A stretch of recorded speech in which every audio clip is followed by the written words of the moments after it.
पौर्णिमेचं महत्त्व तसं पाहिलं तर पौर्णिमा ही तुमच्या आमच्यासाठी सर्वांच्या दृष्टीने अतिशय महत्त्वाची आहे. म्हणजे प्रत्येक मानवाच्या दृष्टीने नाही.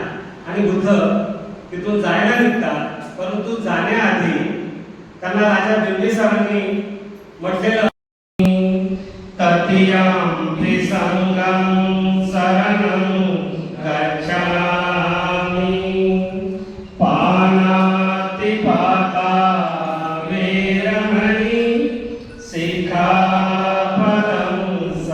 पूजेयुतं कुसुमेन मेन पुय्येन वेदेन लभाति मोक्षं पुष्पं मिलायति यथा इदं मे कायो ददायाति विनाशभावं घनसारपदीपेन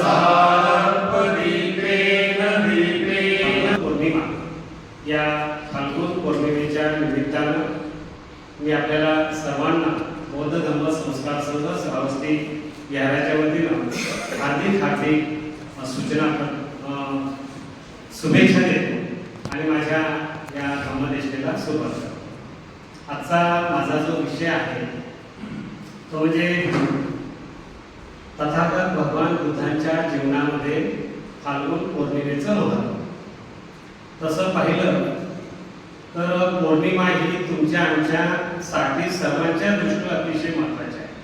म्हणजे प्रत्येक मानवाच्या दृष्टिकोनातून पौर्णिमा ही अतिशय महत्त्वाची आहे. जर तुम्ही या पौर्णिमेच्या दिवशी रात्री स्वतः जर स्लॅबवर गेला, म्हणजे एरवी कसं असतं, दिवसाही उजेड असतो आणि रात्री अंधार असतो, परंतु पौर्णिमेचा दिवस असा आहे की दिवसाही उजेड असतो आणि रात्रीही उजेड असतो. आणि या पौर्णिमेच्या चंद्राच्या छायेखाली जर तुम्ही आकाशात जर बसला तर एक त्याचं वेगळं अनुभव आणि म्हणून तथागत बुद्धांचं जर आपण आयुष्य पाहिलं तर त्यांना त्यांचा जन्मही पौर्णिमेच्या दिवशी झाला, त्यांना संबोधी पौर्णिमेच्या दिवशी झाली आणि त्यांचं महापरिनिर्वाण सुद्धा पौर्णिमेच्या दिवशी झालेलं आहे. आणि एरवी सुद्धा तुम्ही बघा तुमच्या कुटुंबामध्ये समाजामध्ये ज्या ज्या मुलांचा मुलीचा जन्म हा पौर्णिमेला होतो ना, ते मुलं अतिशय हुशार असतात. अनुभव घ्या तुम्ही, त्याची बायोग्राफी शोधा आणि तुमच्या लक्षात येईल की पौर्णिमेच्या काळामध्ये त्या कालावधीमध्ये जन्माला आलेली मुलं अतिशय हुशार आहेत. कारण माझ्याच घरचा मी अनुभव सांगतो. माझ्या मोठ्या भावाचे तिन्ही मुलं म्हणजे 2 मुलं आणि 1 मुलगी हे पौर्णिमेच्या दिवशी जन्माला आलेले आहेत आणि ते अतिशय हुशार आहेत.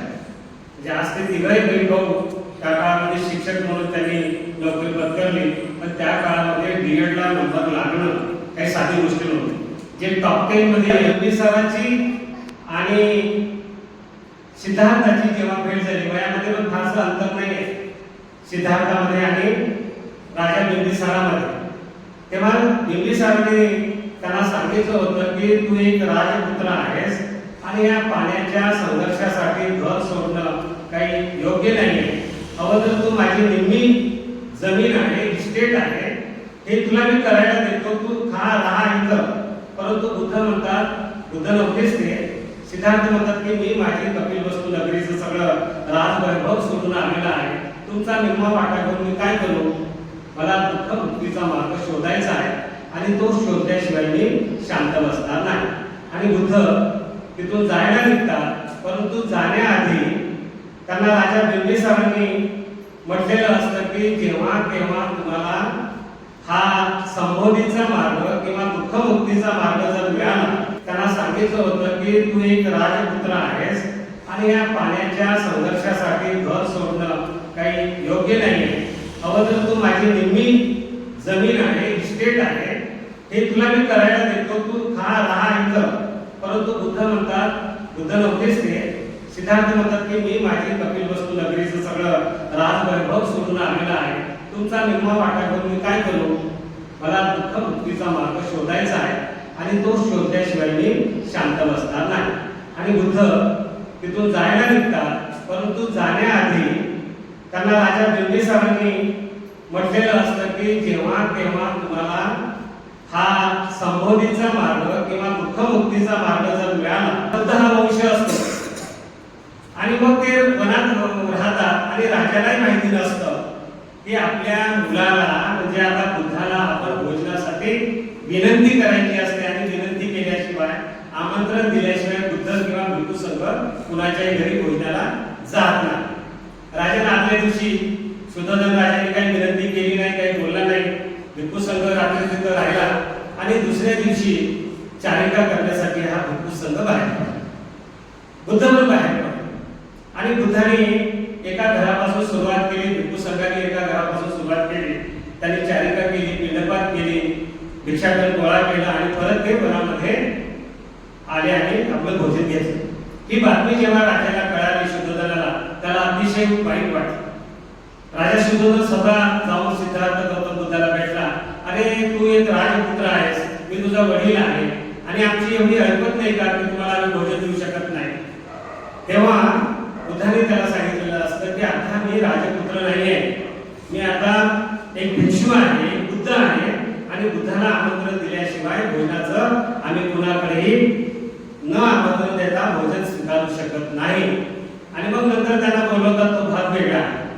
आम्ही बुद्धपुत्र आहोत, आम्हाला जोपर्यंत आदेश येत नाही, आमंत्रण येत नाही तोपर्यंत आम्ही कुणाकडे भोजनाला जात नाही. परंतु या काळामध्ये जेव्हा ते प्रवेश करतात, एक गोष्ट आपल्या सगळ्यांच्या लक्षात आली असेल की वाचनातही आली असेल, जेव्हा सिद्धार्थ गौतमाने ग्रहत्याग केला त्याच दिवशी माता यशोधरेने सुद्धा ग्रहत्याग केला, पण घर सोडलं नाही. लक्षात आलं का? घरातच आहे, परंतु सिद्धार्थ ज्या पद्धतीनं राहतो 6 वर्ष स्वतःचे केस कापलेले आहे, आपल्याला माहिती आहे हनुमान नदी पार केलेली आहे, संध्याकाळजवळ सगळं गेलेलं आहे, कंठ गोळा केलेला आहे आणि ते परिराजकाचे वस्त्र जसे त्यांनी धारण केले त्याच पद्धतीनं त्या दिवसापासून माता यशोधरेनं स्वतः जे केस कापले होते. त्या साध्या वस्त्रामध्ये माता यशोधरा राहत होत्या, अलंकार दात दागिने कुठले वापरत नव्हते आणि मातीच्या भांड्यामध्येच ते भोजन करत होते. सिद्धार्थ गौतमाने घर सोडताना पती पत्नीला न सांगता बाहेर पडले असा चुकीचा संदेश काही ठिकाणी गेलेला आहे.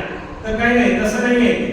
सिद्धार्थाने जेव्हा घर सोडलं तेव्हा यशोधरेची परवानगी घेतलेली आहे. बुद्धाने धर्माचा ग्रंथ जर तुम्ही वाचला तर त्याच्यात तुमच्या लक्षात येईल. आणि यशोधरा म्हणते तथागतांना म्हणजे सिद्धार्थाला की मी सुद्धा तुमच्या सोबत आली असते, परंतु माझ्या हे जे सासू सासरे आहेत आणि हा मुलगा आहे राहुल आहे, याचं पालन पोषण करायचं आहे म्हणून मी इथं थांबते आहे, तर मी सुद्धा तुमच्या सोबत आली असते. असं त्या काळचा सिद्धार्थाचा आणि यशोधरेचा संवाद आहे.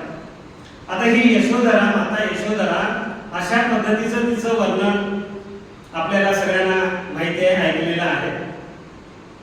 जेव्हा सिद्धार्थ गौतम बुद्ध गावामध्ये प्रवेश करतात, आता ते कपिलवस्तू नगरीचा तो राजवैभव, राजदरबार, वरच्या मजल्यावर माता यशोधरा असते आणि बाळ राहुल पण असतो. आता त्याला 7 वर्ष होऊन गेलेले, 6 वर्ष कठीण तपश्चर्या आणि 1 वर्ष संपत्ती प्राप्त झाल्यानंतर प्रवास करत ते इकडे आलेले आहे. म्हणजे 7 वर्ष पूर्ण झालेले आहे. राहुल हा सुद्धा 7 वर्षाचा असतो. जेव्हा भिक्खू संघ आणि तथागत पुढे येत असतात तेव्हा वरच्या मजल्यावरून माता यशोधरा आपल्या राहुलला सांगतात की ते सर्वात जे उंच दिसतात ना ते तुझे पिता आहे. आणि ते नरसिंह गाथा आपण ऐकली असेल की 32 लक्षणं आणि 38 शुभचिन्ह ती यशोधरा आपल्या मुलाला दाखवते. तथागतांचं वर्णनानंतर आज कुणालाही श्रामण्यात जरी व्हायचं असलं तर आई वडिलांची परवानगी घ्यावी लागते आणि वय वर्ष 18 पूर्ण असावं लागतं. हा नियम भिक्खू संघाचा तेव्हा निर्माण झाला. म्हणजे श्रामणेरची दीक्षा, पहिली दीक्षा या राहुलला त्या दिवशी दिली गेली. हा पहिला प्रसंग. त्याच्यानंतर भिक्खू संघ जो महामनामध्ये उतरला होता आणि याच्यावर आता बऱ्याचशा लोकांचा विश्वास बसणार नाही, मला माझाही विश्वास नाही आहे. हे थोडं आध्यात्मिक स्वरूपाचं लिखाणकाम त्या महापरित्राण पाठामध्ये आलेलं आहे. तर बुद्ध आणि बुद्धांचा 500 अर्थ असलेला भिक्खूंचा संघ हा महामनात आला आणि हे जेव्हा देवता लोकांना कळालं असं म्हणतात तर ते देवता लोक त्या प्रवचनासाठी बुद्धांचा उपदेश ऐकण्यासाठी तिथं आले आणि या सर्व लोकांना, देवता लोकांना बुद्धांनी धर्माच्या ग्रंथामध्ये की तथागत भगवान बुद्ध मनुष्य आणि देव लोकांना उद्देश करत होते. मनुष्य आणि देव लोकांना भगवंत उपदेश करत होते. हे बाबासाहेबांनी भगवंताच्या अनेक प्रवचनामध्ये सुरुवात करताना सांगितलेले आपण ते बारकाईनं वाचावं. म्हणजे देवता कोण आहे आणि मनुष्य कोण आहे आणि आपण कोण आहे हे आपल्याला कळेल. लक्षात घ्या. म्हणजे आपण काही मनुष्य नाही आहे आणि मनुष्याच्या पुढची पायरी देव पण नाही. लक्षात घ्या. तर देवता लोकांना जो उपदेश केला त्या उपदेशाला महासमयसुत्त उपदेश असं म्हटलेलं आहे. म्हणजे महासमयसुत्ताचा उपदेश भगवंतांनी आजच्या दिवशी महावनामध्ये देवता लोकांनी केलेला आहे. त्याच्यानंतर तिसरी जी घटना आहे ती घटना म्हणजे तथागतांच्या बरोबर त्यांचा एक चुलत भाऊ होता, महाप्रजापतीचा मुलगा नंद, आणि रूपनंद एक त्यांची बहीण होती. आपल्याला माहिती आहे की सिद्धार्थाची आई जेव्हा 7 दिवसानंतर तिचं निधन झालं तर दूध पाजण्याचं काम जर कुणी केलं असेल तर सिद्धार्थाच्या मावशीनं केलेलं आहे किंवा मोठ्या आईनं केलेलं आहे. तिनं नंदालाही दूध पाजलं आणि त्याच्याबरोबर सिद्धार्थालाही दूध पाजलं. म्हणजे ते दूध आईच. आणि तेव्हापासूनच ही म्हण आली असेल कदाचित, माय मोरो आणि मावशी जपो म्हणून. मला असं वाटतं याची हत्या जी आहे म्हणजे इसवी सन पूर्व मला वाटतं 159 वर्ष वगैरे असेल. म्हणजे 250 ते 300 वर्षानंतर तथागतांचं महापरिनिर्वाण झाल्यानंतर हे आर्य आणि अनार्यामध्ये अतिशय तुडुंब अशी लढाई झाली आणि या लढाईमध्ये अनेक नाग लोकांची अनार्यांची हत्या करण्यात आली, त्यांना जाळण्यात आलं आणि तो नाग यज्ञ म्हणून जो प्रसिद्ध झाला म्हणजे पुष्पमित्र शृंगाने बृहद्रथ राजाची जी हत्या केली ती आजच्या या फाल्गुन पौर्णिमेच्या दिवशी झालेली आहे. तर अशा पद्धतीनं या फाल्गुन पौर्णिमेचं महत्त्व आपल्याला सांगता येईल. परंतु जाता जाता एक मी आपल्याला सांगू इच्छितो की डॉक्टर बाबासाहेब आंबेडकरांनी 14 ऑक्टोबर 1956 ला आपल्या भाषणामध्ये उल्लेख केलेला आहे की हे आर्य आणि अनार्य यांच्या लढाई झाली, अनेक नाग लोक मारले गेले आणि त्याच्यातला एकच नाग जिवंत राहिला की ज्यांनी जो नाग म्हणजे सर्प नव्हे, नाग म्हणजे श्रेष्ठ पुरुष. लक्षात घ्या. काळात असं म्हणतात की बौद्धांची संख्या 5 लाख, काही लोक 9 लाख म्हणतात. जर 68 वर्ष झाली आता बौद्धांची लोकसंख्या किती वाढली असेल. त्या काळात बाबासाहेब हयात मैदानामध्ये घ्यायचा होता आणि बाबासाहेब 6 ला गेल्यामुळे त्यांना तो कार्यक्रम घेता आला नाही आणि घेता आला नाही म्हणून बाबासाहेबांची ती इच्छा अपूर्ण राहिली. म्हणून भजनचा आनंद कौशल्यांनी अग्निसंस्कार करण्याआधी एवढ्या सगळ्या जमलेल्या समुदायाला लोक चाललेले आहेत. म्हणजे बाबासाहेबांनी आपल्याला पहिलं शील दिलेलं आहे पानाती पाता भेरमणी, प्राणी मात्राची हिंसा करू नका. परंतु आज नागपूर सारख्या ठिकाणी 3रा दिवस करत असताना म्हणजे गोरगरिबांसाठी पैसे जे मागतात गोळा करतात त्या पैशाचा बोकड आणून तो खटकाकडे कापायला शिजवून केलं. मला ऐकून घेतलं त्याबद्दल सर्वांना मी धन्यवाद देतो आणि माझी धर्मदेशना इथेच